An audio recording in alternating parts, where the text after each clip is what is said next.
Hello friends, இன்றைக்கி நம்ம Aparna foodie விலாக்ஸில் புதினா ஊறுகாய் எப்படி செய்ய போகிறோன்னு பார்த்துடலாமா? முதல்ல கடாய் நல்லா சூடானதுக்கப்புறம் தேவையான அளவு எண்ணெய் ஊற்றிக்கணும்.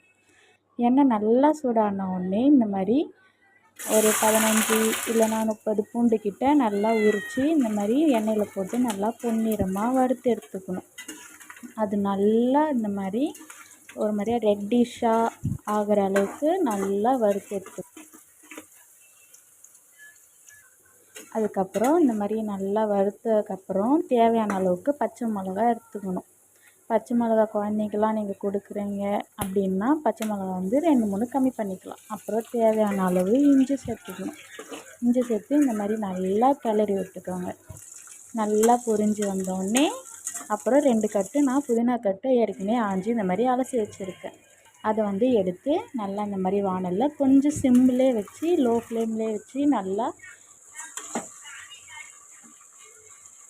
2 மினிட்ஸ் வந்து 1 தடவை நல்லா இந்த மாதிரி கொஞ்சம் கிளறி விட்டிங்கன்னா நல்லாயிடும். அதுக்கு முன்னாடி நம்ம புளி இந்த மாதிரி தண்ணியில் ஊற வச்சுக்கலாம். நீங்கள் சுடு தண்ணியோ இல்லை நார்மல் வாட்டர்லையோ இந்த மாதிரி நல்லா ஊற வச்சுக்கோங்க. கொஞ்சம் ஒரு 2 நிமிஷம் ஆனோடனே இந்த மாதிரி நல்லா கிளறி விட்டுக்கோங்க. நல்லா விட உங்களுக்கு நல்லா இதை இந்த மாதிரி சுண்டிடும். நல்லா இந்த மாதிரி சொன்னோடனே ஒரு 30 மினிட்ஸ் இல்லைன்னா 40 மினிட்ஸ்க்கு அப்புறம் நீங்கள் நல்லா ஆற வச்சு ஒரு மிக்ஸி ஜாரில் போட்டுக்கணும். அதுக்கு முன்னாடி நம்ம ஊற வச்ச புளியை நல்லா பார்த்துக்கினீங்களா, இந்த மாதிரி நல்லா ஊற வச்சுக்கோங்க. அது கொஞ்சம் நல்லா ஊறட்டும். ஊற வச்ச புளியை மறுபடியும் நல்லா இந்த மாதிரி மசிச்சு விட்டுக்கோங்க. இந்த மாதிரி மசித்து அதில் இருக்கிற கொட்டையெல்லாம் எடுத்துக்கோங்க. இந்த மாதிரி ஆறுனதுக்கப்புறம் ஒரு ஜாரில் போட்டு புளியை தண்ணி ஊற்றி அதை கொஞ்சமாக உப்பு போட்டு நம்ம அரைச்சிக்க வேண்டியது தான்.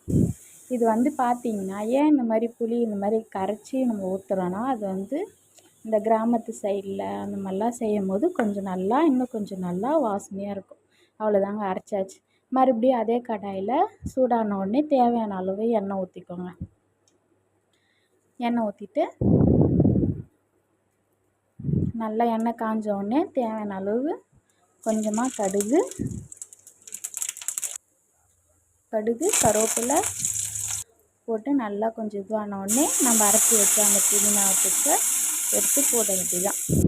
கொஞ்சம் நல்லா இந்த மாதிரி கிளறி விட்டுக்கோங்க. சிம்மிலே வச்சுக்கோங்க. ஏன்னா அப்புறம் நம்ம மேலே அடிச்சிடும். கொஞ்சம் மூடி வச்சு அப்பப்போ 2 நிமிஷத்துக்கு ஒரு தடவை கிண்டி விடுங்க. அவ்வளோதாங்க, ரெடி ஆயிடுச்சு. சுட சாப்பாடில் போட்டு நம்ம சாப்பிட வேண்டியது.